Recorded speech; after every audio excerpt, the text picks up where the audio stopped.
What's up, everybody? This is Frank from Fam Sports New York, and I want to welcome our Patreon audience.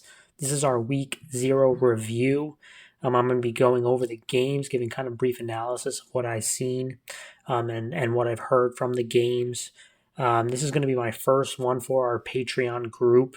My goal is to do this every week for you guys for giving some extra support to our group.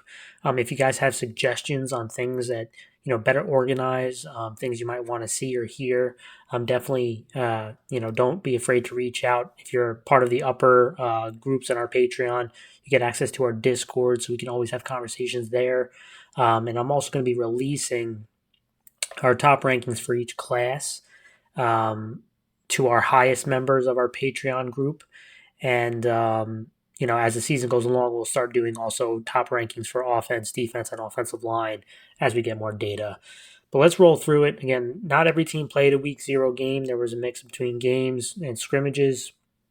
And there's going to be a mix between all the leagues, right? It's not going to be organized into, let's start with double A and go all the way down. So these games are going to be mixed based on when they played.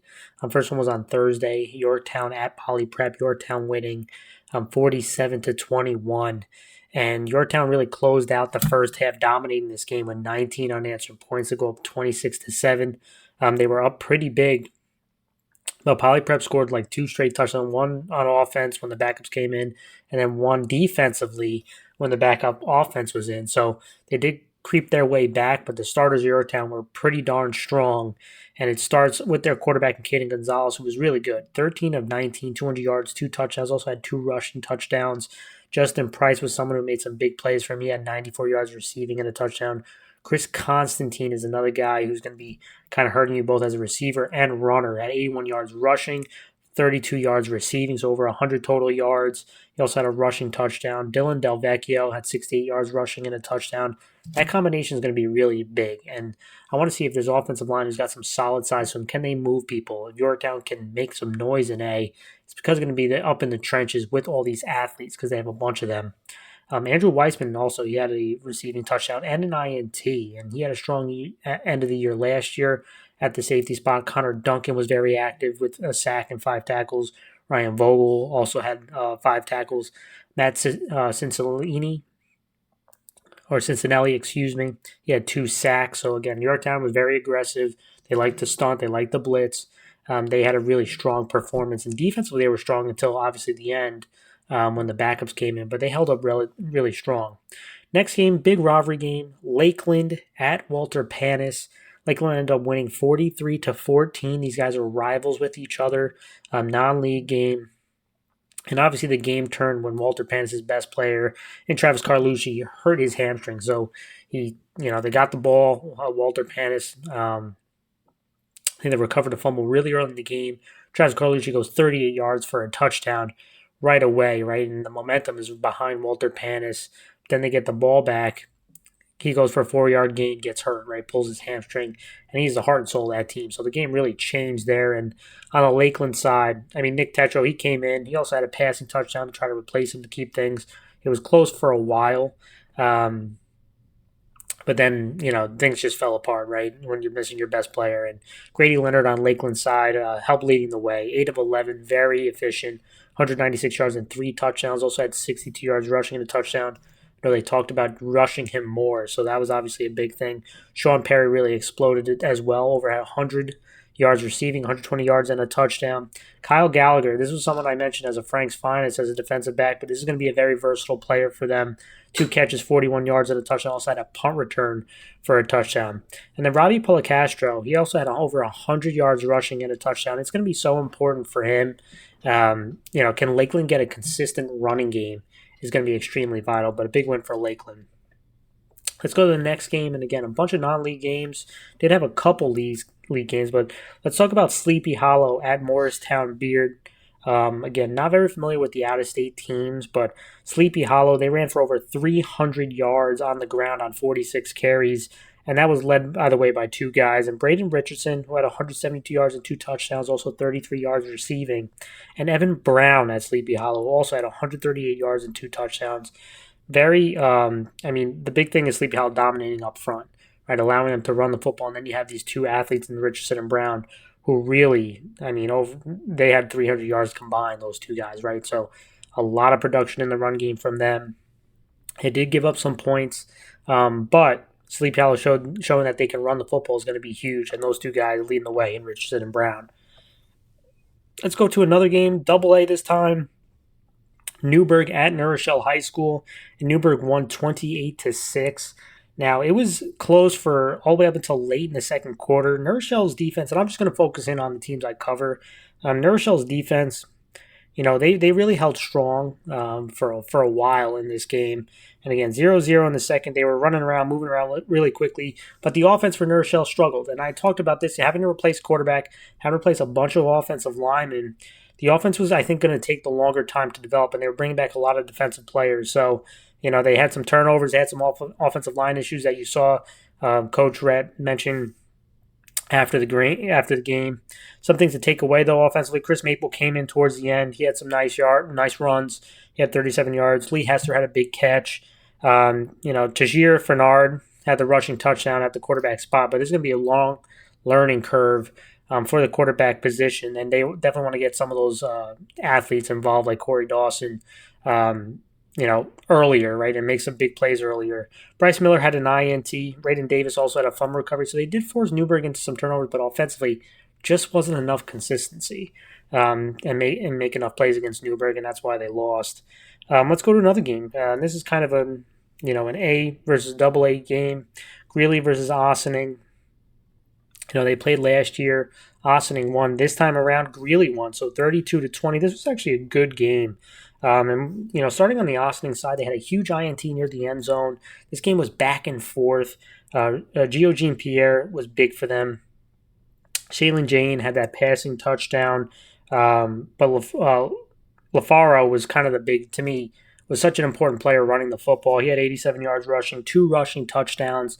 Ossining, they're an interesting team, but they couldn't make enough plays on defense. They did force some turnovers, right? They didn't, again, change possession, but too many big plays given up. And that's what really hurt Ossining. Aiden Moore also did have a fumble recovery. But when you look at Greeley, quarterback Osh, 23 of 30, 279 yards, 2 touchdowns. Did have a couple INTs, but again, that to me, especially in the red zone, because I thought he was very strong last year in the red zone, can't make red zone mistakes. He also had 80 yards rushing and 2 touchdowns. So really, really strong game from their quarterback. Edenbaum had a rushing touchdown. Blakesley is another guy. 2 receiving touchdowns, made some huge plays for them. He even set up another touchdown on a long play. This is, again, a very good athlete. I talked about him before the season. This is going to be a big play guy. But how could they hold up front, right? And really did a good enough job holding up front. And that's how they're going to make noise in A, is they have the athletes to make plays. Can they hold up in the trenches is going to be huge. And Jay Kaplow also leading the way defensively with 10 tackles. So that was really impressive to see. Next up, Mahopac at Goshen. Mahopac won 31-10, and really a little kind of outclassed Goshen, leading the way with Danny Koch, over 100 yards rushing, 2 touchdowns. Also had a huge kick return that set up another touchdown. Nate Maskell, he was a big impact player for them. He had a receiving touchdown. He also had an INT. So he was big on both sides of the ball. Owen Ryan also had over 10 tackles and 2 sacks. So a couple of big key contributors, and again, they're a much bigger team than Goshen. They took care of business starting off the season with a win. All right, next up, Hastings at Putnam Valley. And this is actually a B league game, right? So there was some league games that went on in week 0, and Putt Valley winning 36-6. And when you look at Putt Valley, they had a bunch of different contributors. Nick Rippo had an INT, but again, they were really putting it on offensively. Meister had 2 touchdowns. Glenn had a touchdown. Tucker had a touchdown. Dobra had a touchdown. So a bunch of different contributors for Putnam Valley. They're another interesting team in B. I thought they'd be very competitive. And it's because, again, they have a mixture of the skill position and some returning linemen with some solid size to them. So Putnam Valley was pretty darn impressive in week 0. Kudos to them. Let's talk about one of the biggest games, and that's Somers at Ramapo in New Jersey. And boy, this was another really, really great game. I thought Somers really played hard and had a huge opportunity to win. And I know we'll talk about the play at the end of the game, which was the Hail Mary over 30 yards. The receiver dove, caught it, knee went down at the 1 and he rolled in, and the referee called him in the end zone for a touchdown. It's very difficult to be a ref. I'm not taking things away, but a very tough call that did cost Somers. When we have when it's a bang bang play, it's harder to tell live, but boy, the replay shows he was a full yard short and rolled in. But you can't let it get there, right? That Somers had multiple opportunities in this game to close it out. They were up, what was it, 34-26 with a minute 46 left, right? They gave up the touchdown, then they gave up an onside kick, and then they gave up that long Hail Mary touchdown, right? So a lot of different things that went down for Somers to lose that game, but we got to give Somers a lot of credit. They went up against a very tough New Jersey team. The defense had 5 sacks. They did throw 2 INTs on offense, but they had over 300 yards rushing. So let's start with the quarterback in Max Sullivan. He was coming in, right, a new quarterback in a big environment, tough first game. And, there were some good things and some bad things, right? The turnovers are bad, but 2 passing touchdowns, a rushing touchdown. He was also a big contributor for them on this team. And how about their 2 running backs? Mason Kelly, 131 yards rushing, had a rushing touchdown. And Palazzolo is another one I mentioned before the season in our previews.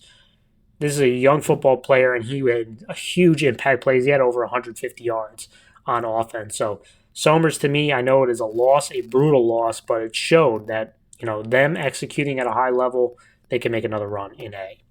Let's go to another game. Haldane at Dover, non-league game, and Haldane won 42-13. And a big kudos. This offense was absolutely dominant. Really was dominant in the trenches on both sides. And a big shout out that was in the article was out to the offensive line. Guys like Dylan Rucker, Jack Hartman, Nate Stickle, Zach Harris, Thomas Simcoe. They really moved the ball, moved bodies for their quarterback. And Ryan Van Tassel had 3 rushing touchdowns and a passing touchdown, and Evan Gianchinta, right? So, those are the 2 big guns for Haldane, and the offensive line really held up well. And even on the defensive side, Michael Murray, 3 sacks, helping defense with 3 sacks. Eric Stubblefield had a sack. Jack Thomas also had an INT for a touchdown. So you're going to see they made plays both on the offense and defensive side of the ball. But obviously, Evan Gianchinta and Ryan Van Tassel were very, very impressive, and they're going to have to lead the way for Haldane. Let's go to the next game. Roosevelt at John J. East Fishkill. This is a non-league game, and John J. East Fishkill won 48-13, and it all starts with their quarterback, Brady Feliciano, who was dominant in this game. He was our Frank's finest quarterback for 1AA. He was 8 for 12, 170 yards, 4 touchdowns, also had a rushing touchdown, and an INT on defense. Again, playing some defense as well just shows the toughness of this young man. Vinny Angoletti had one of the receiving touchdowns. James Berg, Gerald Burko, and Liam Bell all receiving for him. But this heart and soul of this team is with Feliciano, who's really going to have to make plays for this offense. But it was nice to see kind of a plethora of different guys making plays on the offensive side of the ball for East Fishkill. Let's go to the next game. Yonkers Forest at Albertus Magnus in a non-league game. Yonkers Forest won 39-0. Albertus Magnus going through a bunch of changes, right? Coaching changes and stuff like that. I'm going to focus in on Yonkers Forest. Nazir Fields had 3 touchdowns. John Valerio also had a rushing touchdown. So the 2-headed monster contributed to 4 touchdowns. Ben Stevens had a receiving touchdown. Angel Aquino and Jacob Henry both had long receptions. Yonkers Forest was dominant in this game. They made some big plays through the air and on the ground, and the 2-headed quarterback system definitely worked in week 0. Let's go to the next game. Byram Hills at Briarcliff Hamilton football program. This is a league game in B, and Byram Hills won 28-0 in another very dominating performance, and it's led by their quarterback, John Accurso. He had over 220 yards of total offense, had a passing touchdown and rushing touchdown. Luke Weiler also had over 120 yards of total offense, both rushing and receiving combined, with 5 tackles. Those are going to be the 2 biggest X factors for this team. But who are the receivers? Who are the other skill guys going to make plays? Tyler Marescott, he had 97 yards receiving and a touchdown. He also blocked a punt and returned it for a touchdown. He was another interesting guy Coach brought up on the work that he's put in. He made some big plays in this game. Jack Quinn, he helped leading the defense with 8 tackles. Evan Petto with 6 tackles. They led Byram Hills 21-0 at halftime. Dominant performance by Byram Hills. St. Dom's at Yonkers Brave. I don't have a lot of insight on this game. Didn't get to see it. St. Dom's won 25-20 in a pretty close game there. So we also have Chester at Bronxville, where Bronxville 28-0. And again, to me, what's going to be important with Bronxville going down, I do think that they have the big guys up front. How do they play defensively, right? And this was a dominant performance, shutting out Chester. Really strong performance by Bronxville, who can also be one of the big contenders in C. Let's go to the next game. Eastchester at Averill Park. A very close game. They lose. Averill Park wins 22-20. Eastchester scored at the end of regulation, 45 seconds left, send it into overtime. Then with the 2-point conversion to try to force it into the next overtime, failed, right? So that's how they lose in a very close game, scrappy game. Jaden Brunner, he had 2 rushing touchdowns in the game. Aiden Schultz, making his quarterback debut, had a rushing touchdown as well. Kieran McCloskey had 7 receptions. To me, again, really tough, gritty performance. Playing out of, again, you're not at home, you're on the road. This was a tough performance, right? And I want to see how this Eastchester defense responds. Giving up 22 is not a lot of points, but again, with the new quarterback, they're really going to have to rely on their defense as the offense gets going. Some of the offensive guys may play for him, right? So the defense is going to really have to step up next week. Next game, Irvington at Ardsley. Ardsley won 48-12. This was a B League game. And again, led by the way for Ardsley is Ben Silverman with 6 carries, 115 yards, and a touchdown. Mike Rendy, he also didn't pass a lot, right? He went 2 for 2 with a touchdown. But you had just the run game was dominant, right? 115 from Silverman. Then you had 51 from Dulcine, who had 2 touchdowns. You also had Paley that had 31 yards and a touchdown. Again, a lot of success on the ground. When they did go through the air, it was to Anthony Chenard, who had a receiving touchdown, 2 receptions for 46 yards. He also had a pick 6. This defense had 2 pick 6s. They had a pretty dominant performance as well. Trey Fiore also had an INT for a touchdown. So pretty dominant performance. Ardsley also making a statement in their Week 0 game. Let's go to the next one. Wanted to talk about statements. AA game, Kellenberg at Arlington. Arlington won 49-21. They played last year where Kellenberg and Arlington were close until halftime, and then Kellenberg really pulled away, and Arlington returned the favor. James Davenport and Mike Rosigno really helped lead the way. Davenport made some big runs in this game. He had 3 rushing touchdowns. He was the one to me that I call him an athlete. I think it's a guy who's going to put in the backfield, a guy you could throw to, played some wide receiver, going to be so important. Running behind that big offensive line that really controlled things up front against a strong Long Island program. That was impressive to watch. Rosigno also 3 passing touchdowns, 1 rushing touchdown, also played safety, and I love that. I was really impressed with Rosigno also playing defense. You can see, well-built kid, probably could play on the defensive side of the ball next level. Some of the other guys that stepped up, Robbie Jordan was another guy who also had an impressive game. He had a receiving touchdown, kind of that slot wide receiver who can make plays in open space. Cartier Joshua, he had a receiving touchdown and an INT, making plays on both sides of the ball. So huge win from Arlington. Nice way to build momentum heading into Week 1. Let's talk about the game, right? The big one. Rye at Harrison. Harrison ends up winning 21-14. This was a really fun game to watch. And this was a prototypical Week 0 game, right? A lot of mistakes, a lot of kids cramping up. Definitely some injuries, some refs not unsure of what calls are going on right now, whether, again, following certain rules, not blowing the whistle dead. It was a whole bunch of Week 0-ness going on. But let's start with the losing team, Rye, first. A.J. Miller, he had a passing touchdown and a rushing touchdown. He was 15-22 for 194 yards, right? Pretty efficient, right? But I do definitely know that there are some throws that he probably wants back. One of them that led to an INT for a touchdown. There were times that I think he forced it into one of his favorite targets, whether it's Kesner or Griffiths, that he probably would want back. But he also made some really big plays for them to keep him in the game. I thought it was a great performance by both quarterbacks. And also what kind of hurt this offense, now Shep Griffiths had one of the receiving touchdowns, is that they had issues with snap all day, which really hurt the timing of the game, and also run blocking in the run game. They couldn't get an efficient enough run game going, and that's what hurt Rye. I thought defensively, they played relatively well. Now, Swarnak, their stud defensive lineman, saw him early. I thought he made a tackle early in the game from when I was watching, and then he was not there. So if he's not playing, that's a huge loss to that defensive line, and you could tell throughout the game. So that was a big one for them. Also, Jack Asiavati, as a receiver, he was very good in this game. He made a couple big plays. He did have that big fumble, though, when he got hit from behind. But I thought he made some big plays as a receiver in there. And I thought Rye's defense overall was pretty strong.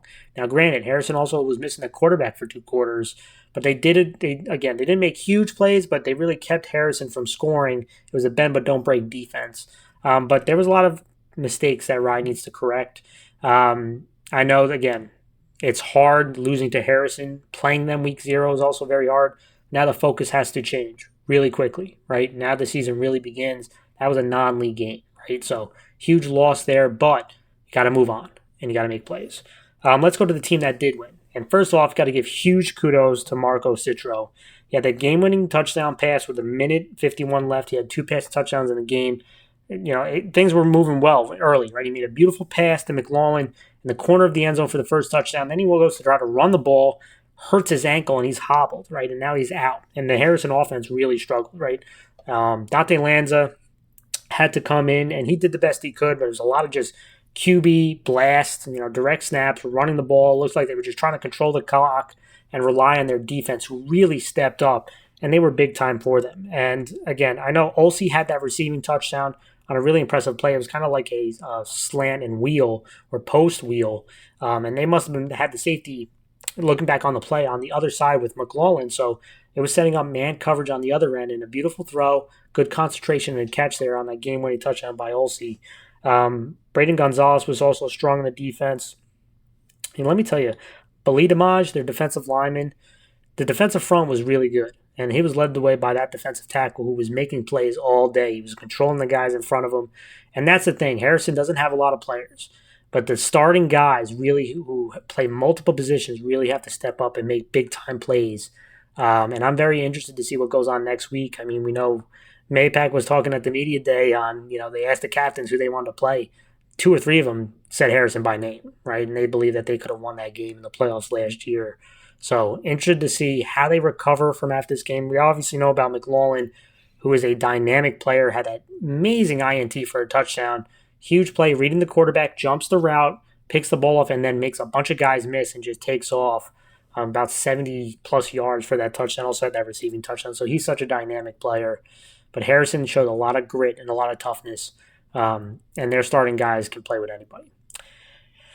All right, let's go to the next game, and that's Tuckahoe at Port Chester. Tuckahoe winning 41-8 is a non-league game, and focusing in on Tuckahoe won.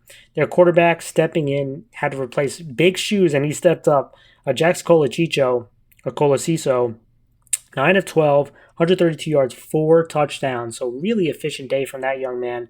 Again, was a kind of a backup behind Annunziata for a few years, but Coach Kemp mentioned that this kid is impressive, and he had an impressive Week 0 game. Jackson Snyder had 2 receiving touchdowns. Connor Bryce had a receiving touchdown. Connor Banky also had a receiving touchdown. And then Declan Connolly, also they have to replace a big-time running back. He had a rushing touchdown. And also Thad Serlo had a rushing touchdown. So how are they going to replace some of these stud skill guys? Quarterback did a good job spreading the ball around. They also ran for a couple touchdowns as well. And then the Bartolinis, Chris and Anthony Bartolini, had 2 fumble recoveries each. So they forced a bunch of turnovers on the defensive side of the ball. And offensively, they showed some of that balance to attack you in the air and on the ground. Let's go to another huge win. This is AA now. North Rockland at Monroe Woodbury. North Rockland won 21-15. And North Rockland was down 15-0 late in the second quarter, right? So this was another team that had to replace a bunch of offensive guys, including their complete offensive line. And what really changed is the offense started to get going, and it was really relying on the running game, and the defense shut down Monroe Woodbury in that second half, which was so huge. And their quarterback, Anthony Hamilton, they didn't ask him to do a lot. He was very efficient, 10 of 11 for 83 yards. They couldn't make a bunch of big plays in the passing game, but it was the run game with Gamey Savor at 173 yards rushing and 3 touchdowns. That was so important. He's their best offensive weapon. Their ability to run the ball is going to be so huge this season, and they did that right there. Ethan Farrar made plays on both sides of the ball. He was their big leading receiver. But there was a couple of guys. And King St. LaFleur, transfer over, had an big INT, also leading away with 7 tackles as a defensive back. Jaden Harrison with 11 tackles. Jair McLean had 10 tackles. Tristan Vate had 7 tackles. I mean, this defense really got after it in the second half and kind of made things very difficult for Monroe Woodbury, keeping everything in front of them, was huge, and a big North Rockland win right there. All right, guys, 3 games left. Valhalla at Rhineck, and Valhalla winning 51-7. And I'll tell you, focusing on Val, and it's really the Foyset family and Rob Foyset, who we know very well, but Luke Foyset really came onto the scene. 5 rushing touchdowns between the two guys right there. Really impressive and really great for that family. Two brothers, both contributing in a big way. Brendan O'Neill also had a pass touchdown. He's going to be very big for them at the quarterback spot, bringing some of that veteran leadership back. Taylor Roddy also had a touchdown. So Valhalla, dominant performance against Rhineck, playing against a team with a league above them on the road, dominant on offense and defense. Washingtonville at Poughkeepsie. Again, not a lot of insight on this one. Washingtonville won 35-0 against Poughkeepsie. But the final game, a huge League A game, Brewster at John Jay Cross River in a nice rivalry game. This was a very fun game as well. And John Jay Cross River ended up winning 25-22. This was another back and forth game. A lot of momentum swings. Brewster showed a lot of grit and toughness. John Jay Cross River made some big plays and big moments, and that's really what the difference was, that Brewster couldn't capitalize on the other side. So when you look at Tommy Machado stepping in, he had a passing touchdown. Cam Worrell and Luca Duva both had Cam Worrell had the receiving touchdown, and Luca Duva also had a rushing touchdown. These guys all made big plays on the offensive side of the ball. Jack McRelease had an INT, the game-winning INT at the end of the game to seal it. We know about Arfish. He was very active. He had, I think, over 10 tackles as well. So John Jay Cross River, who's not going to be as big as other teams, right? They're going to be a smaller team. They got to rely on the skill guys to make plays, and they got to have that grittiness up front. They made some big plays and some big moments. A lot of mistakes. Yep, week 0, we know this. But when you're playing the league game in week 0, now the pressure is on. And they made enough big plays to win that game. All right, everyone, that was our review. Thank you guys so much for tuning in. Appreciate you guys, again, being the Patreon community. We thank you so much, and we'll see you all very soon.